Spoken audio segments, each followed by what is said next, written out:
வணக்கம் ஃப்ரெண்ட்ஸ். ஓம் நம சிவாய. திருநள்ளாறு சேத்திரத்துல சனீஸ்வர பகவான் எல்லா விதமான தோஷங்களையும் நமக்கு நீக்குவார் அப்படிங்கிற நம்பிக்கையோட நாம ஒவ்வொருவருமே சனீஸ்வர பகவானை தரிசிக்க போறோம். அதே போலதாங்க வட திருநள்ளாறு அப்படின்னு சொல்லக்கூடிய ஒரு சேத்திரத்துல சனீஸ்வர பகவான் தனி சந்நிதியா தனி கோவிலா இருந்து நமக்கு அருள்பாலிச்சுக்கிட்டு இருக்காரு அப்படின்னு பக்தர்கள் சொல்றாங்க. அந்த கோவில் எந்த கோவில், வட திருநள்ளாறுங்கிறது எங்க இருக்கு, சனீஸ்வர பகவான் எவ்வாறெல்லாம் நமக்கு அருளாசி புரிகிறாரு அப்படிங்கிறத பத்தி தான் நம்ம இந்த பதிவுல பார்க்க போறோம். என்னப்பன் சிவபெருமான் அகஸ்தீஸ்வரரா இருக்கக்கூடிய அந்த தலத்துல தான் சனீஸ்வர பகவானும் அருள் புரிஞ்சுக்கிட்டு இருக்காரு. ஃப்ரெண்ட்ஸ், நீங்க ஃபர்ஸ்ட் டைமா ஜெயகௌரி ஜோதிடாலயம் சேனலை பார்க்குறவங்களா இருந்தா சப்ஸ்கிரைப் பண்ணுங்க, அப்படியே பெல் ஐக்கானை கிளிக் பண்ணுங்க, லைக் பண்ணுங்க, ஷேர் பண்ணுங்க ஃப்ரெண்ட்ஸ். ஓம் நம சிவாய அப்படின்னு கமெண்ட் பண்ணுங்க ஃப்ரெண்ட்ஸ். வாங்க ஃப்ரெண்ட்ஸ், பதிவுக்குள்ள போலாம்.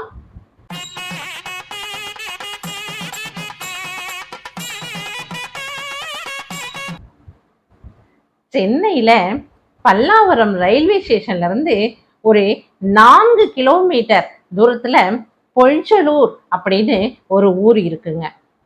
இது சென்னை ஏர்போர்ட் இருக்கு இல்லையா, அதுக்கு பின்பகுதியில தான் இந்த பொழிச்சலூர் இருக்கு அப்படின்னு சொல்றாங்க ஃப்ரெண்ட்ஸ்.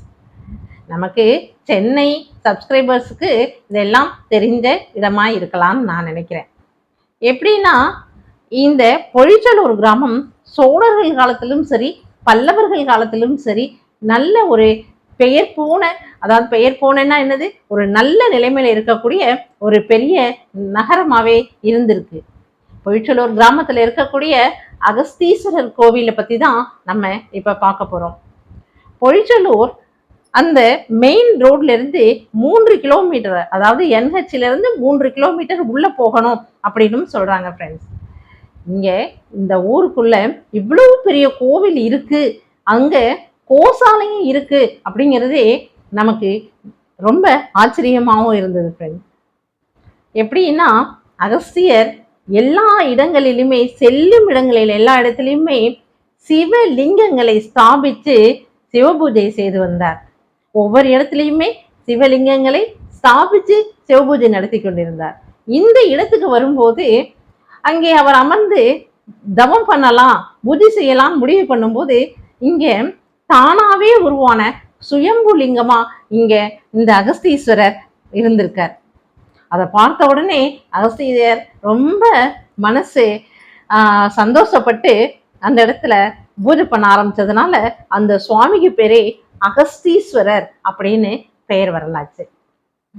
பாருங்க ஃப்ரெண்ட்ஸ், ஆனந்தவள்ளி உடனுரை அகஸ்தீஸ்வரர் ஆலயம் அப்படிங்கிற ஆலயத்தை பத்தி தான் இப்ப நம்ம பார்த்துட்டு இருக்கோம். இந்த ஆலயத்துல எல்லா விதமான, அதாவது ஒரு சிவன் கோவில்ல என்ன என்ன அம்சங்கள் இருக்குமோ அத்தனை அம்சங்களும் கொண்ட மிக அழகான ஒரு கோவிலா இந்த கோவில் இருக்கு.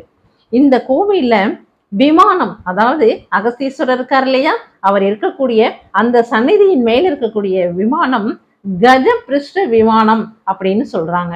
கஜம்னா யானை, பிருஷ்டம்னா பின்புறம். யானையுடைய பின்புறம் எப்படி இருக்குமோ அந்த மாதிரி இருக்கக்கூடிய ஒரு விசேஷமான ஒரு விமானமா இந்த அகஸ்தீஸ்வரருக்கு மேல இருக்கக்கூடிய அந்த விமானம் இருக்கு. கஜ பிருஷ்ட விமானம் அப்படின்னு சொல்றாங்க. அதுக்கு மேல ஃப்ரெண்ட்ஸ், சுயம்பு லிங்கமா உருவாகி இருக்கக்கூடிய லிங்கம் அப்படின்னும் சொல்றாங்க. இங்க ஆனந்தவள்ளி சமேத அகஸ்தீஸ்வரரா நமக்கு இங்க அருள்பாலிக்கிறார் என்னப்பன் சிவபெருமான். இந்த கோவில் விசேஷம் என்னன்னா ஃப்ரெண்ட்ஸ், சனீஸ்வரன் எல்லாத்துக்கும் தோஷங்களை கொடுக்கக்கூடியவர் இல்லையா. 7 சனி, பாதசனி, கண்டச்சனி, அஷ்டமச்சனி, அர்த்தாஷ்டமச்சனி இப்படின்னு சொல்லிட்டு எத்தனையோ விதமான சனி தோஷங்களை இந்த மக்களுக்கு கொடுத்துக்கிட்டு இருக்காரு. அப்படிப்பட்டவருக்கே எல்லா தோஷங்களையும் கொடுத்து கொடுத்து தனக்கு தோஷம் உண்டாயிட்டதான் சனி பகவானே நினைக்கிறாரு. உடனே சிவலிங்கத்தை ஸ்தாபிச்சு நம்ம பூஜை பண்ணணும் அப்படின்னு அவர் மனசுல நினைச்சுக்கிட்டு இருக்கும் போதே, ஏன்னா சனி ஈஸ்வரன்கிற பட்டம் வாங்கினவர் இல்லையா, அவரே நம்ம ஈஸ்வரனை வணங்கணும் அப்படின்னு நினைக்கும் போது இங்க அகஸ்தியர் வணங்கிய இந்த லிங்கத்தை பார்த்து, இந்த சிவபெருமானை பார்த்து அவர் வணங்கும் போது அவருக்கே எல்லா விதமான தோஷங்களும் விலகித்தான். அதனால தோஷம் விலக்கப்பட்ட சனி பகவான் எந்த விதமான தோஷமும் இல்லாத இருக்கிறதுனால மக்கள் அனைவரும் இங்க வந்து வணங்கும் போது எல்லாத்துக்கும் அவரால் என்னென்ன தோஷங்கள் கொடுக்கப்பட்டதோ அந்த தோஷங்கள்ல இருந்தெல்லாம் வெளியில வந்துருவாங்க அப்படின்னு சொல்றது ஐதீகமா இருக்கு ஃப்ரெண்ட்ஸ். அகஸ்தீஸ்வரரை சனி பகவானே வணங்கியிருக்காருன்னா பாருங்களேன். அதற்கு மேல இன்னொன்னு விசேஷம் என்னன்னா, மகா கால பைரவர் அங்க இருக்காரு. எப்படி அப்படின்னு சொன்னா, சனீஸ்வர பகவானுக்கே குருவா இருக்கக்கூடியவர் தான் இந்த மகா கால பைரவர். அவருமே அங்க தனி இடத்துல நல்ல ஒரு அருளாசி புரிஞ்சுக்கிட்டு இருக்காரு. அதனால சனீஸ்வர பகவான் கிட்ட என்னென்ன தோஷங்கள் இருந்தாலும் அங்க வந்து அதே போல பாருங்களேன், நல தீர்த்தம் அப்படின்னு அங்கேயும் இருக்கு. நம்ம திருநள்ளாறுல எப்படி இருக்குமோ நல தீர்த்தத்துல வணங்கிட்டு தான் நம்ம குளிச்சுட்டு தான் நம்ம திருநள்ளாறு கோவிலுக்கு போவோம். தர்பாரணீஸ்வரர் கோவில்ல போய் சனீஸ்வர பகவானை வழிபடுவோம். அதே போலதான் இங்கேயும் நல தீர்த்தம்னு ஒரு தீர்த்தம் உருவாகி இருக்காங்க. இதை வந்து 1000 1500 காலத்துக்கு முற்பட்ட கோவில். இது சோழர்களால் இந்த கோவில் கட்டப்பட்டதுன்னும் பல்லவர்களால இது வந்து புனரமைக்கப்பட்டதுன்னும் சொல்றாங்க ஃப்ரெண்ட்ஸ். அந்த அளவு பழமையான கோவில் இது. அகஸ்தியர் வழிபட்டது. சனீஸ்வர பகவானுக்குரிய தோஷங்கள் விளக்கப்பட்டு அதனால பக்தர்களுக்கு இருக்கக்கூடிய தோஷங்களையும் சனீஸ்வர பகவான் விளக்கிறாரு. அதனாலதான் இவருக்கு பேரு மங்கள சனீஸ்வரர் அப்படின்னு பெயர் வச்சிருக்காங்க ஃப்ரெண்ட்ஸ். பாருங்களேன், 1000 வருடம் 1500 வருடங்களுக்கு முன்னாலேயே நம்ம மன்னர்கள், சோழ மன்னர்கள், பல்லவ மன்னர்கள் எல்லோருமே மக்களுக்காக எவ்வளவெல்லாம் ஒரு நல்ல விஷயங்களை செஞ்சு கொடுத்துட்டு போயிருக்காங்கன்னு பாரு. எப்படி இருக்கு பாருங்க ஃப்ரெண்ட்ஸ். மங்கள சனீஸ்வரர் அப்படிங்கிற பெயரை பெற்றிருக்கார் இந்த சனி பகவான். அதனால எந்த விதமான சனி தோஷங்களா இருந்தாலும் நீங்க அச்சப்பட வேண்டாம், பயப்பட வேண்டாம். நீங்க தர்பாரணீஸ்வரர் கோவிலுக்கு திருநள்ளாறுக்கு தான் போகணும்னு இல்லை.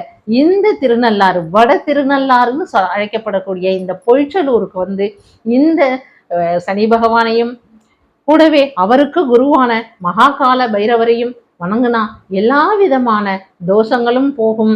மகாகால பைரவரை அஷ்டமி நாட்கள்லையும் சரி, இல்லை இந்த ராகு காலங்கள்ல, அதுவும் ஞாயிற்றுக்கிழமை ராகு காலங்கள்லையும் சரி நீங்க வணங்கும் போது என்ன நடக்கும் அப்படின்னா, ஏற்கனவே நான் சொல்ற மாதிரிதான் இந்த பிளாக் மேஜிக்குங்கிறதுனால வரக்கூடிய பில்லி, சுனியம், ஏவல், அப்புறம் வந்து இன்னும் நிறைய விஷயங்கள் சொல்றாங்க ஃப்ரெண்ட்ஸ். அதுல ஒருத்தரை நிலைக்குலைய வைக்கணும்னா, ஒரு மனிதரை நிலைக்குலைய வைக்கணும்னா என்னென்னலாம் செய்ய வேண்டாமோ, என்னென்னலாம் செய்யணும்னு தோணுதோ அது எல்லாத்தையுமே செஞ்சிடறாங்க ஃப்ரெண்ட்ஸ். கெட்டது அத்தனையும் செஞ்சிடறாங்க. அதனால ஒவ்வொருத்தரும் படுற கஷ்டங்களை எப்படி அவங்க மனசு தகிச்சுக்கிட்டு இருக்கோ தெரியல. அப்படிப்பட்டவங்க எல்லாத்தையுமே காலபைரவர் பாதிக்கப்பட்டவங்க, இந்த மாதிரி பிளாக் மேஜிக்கால பாதிக்கப்பட்டவர்கள் நம்ம இந்த மகா கால பைரவரை வந்து வணங்கும் போது எல்லா விதமான தோஷங்களும் விலகிறது. உடம்பே ஒரு புத்துணர்வு வந்த மாதிரி இருக்கு. அதே சமயம் இவங்களுக்கு, அதாவது பாதிக்கப்பட்டவங்க யார் யார் இந்த வேலைகளை செய்தார்களோ அவர்களுக்கு எல்லாத்துக்குமே இந்த மகாகால பைரவர் நல்ல ஒரு பதிலை கொடுப்பாங்க. அதாவது எதிர்வினை இருக்கு இல்லைங்களா, எந்த ஒரு வினைக்கும் எதிர்வினை இருக்கு. அந்த எதிர்வினை அத்தனையுமே பாவம் செய்தவர்களுக்கு கண்டிப்பாக தண்டனை கொடுப்பார் இந்த கால பைரவர். ஏன்னா வேதனைப்பட்டவர்கள் சொல்லும் போது ரொம்ப மனசுக்கு கஷ்டமா இருக்கு. அப்படிப்பட்டவர்கள் எல்லாம் இந்த மகாகால பைரவர்கிட்ட வணங்கி தன்னுடைய அந்த மாதிரி இருக்கிற தொல்லைகள் இருந்து வெளியில வந்திருக்காங்கன்னு பக்தர்கள் எல்லோருமே சொல்றாங்க ஃப்ரெண்ட்ஸ். இங்க பெரிய கோசாலை இருக்கு ஃப்ரெண்ட்ஸ். ஒரு 15 மாடுகளுக்கு, பசு மாடுகளுக்கு மேல இருக்கு. காளை மாடுகளும் இருக்கு. இந்த மாதிரி இருக்கக்கூடிய பசுக்களுக்கு நம்ம அதற்கு தேவையான உணவுக்கு தேவையான பொருட்களை தானம் பண்ணலாம். அந்த மாதிரி பண்றதுனாலையும் நமக்கு இருக்கக்கூடிய தோஷங்கள் விலகும். ஏன்னா 30 முக்கோடி தேவர்களும் ஒரு பசு மாட்டுல இருக்காங்க. அப்படி இருக்கும்போது அங்க இருக்கக்கூடிய 15 அளவு இருக்கும்னு நினைக்கிறேன். அந்த அளவு இருக்கக்கூடிய பசுமாடுகளுக்கு நம்ம உணவு வழங்கும் போது நம்ம தேவர்களுக்கே, இறைவனுக்கே படைத்த மாதிரி அர்த்தம். நம்மளுடைய தோஷங்கள் அத்தனையுமே விலகும் ஃப்ரெண்ட்ஸ். ஓகே ஃப்ரெண்ட்ஸ், நம்ம எல்லோருமே இந்த தோஷங்கள்ல இருந்து விலகிறதுக்கு நம்ம கால பைரவரையும் சனீஸ்வர பகவானையும் ஆனந்தவள்ளி அம்மா சமேத அகஸ்தீஸ்வரரையும் போய் வணங்கி வருவோம் ஃப்ரெண்ட்ஸ். ஓகே ஃப்ரெண்ட்ஸ், மீண்டும் ஒரு நல்ல பதிவில் சந்திப்போம். பாய்.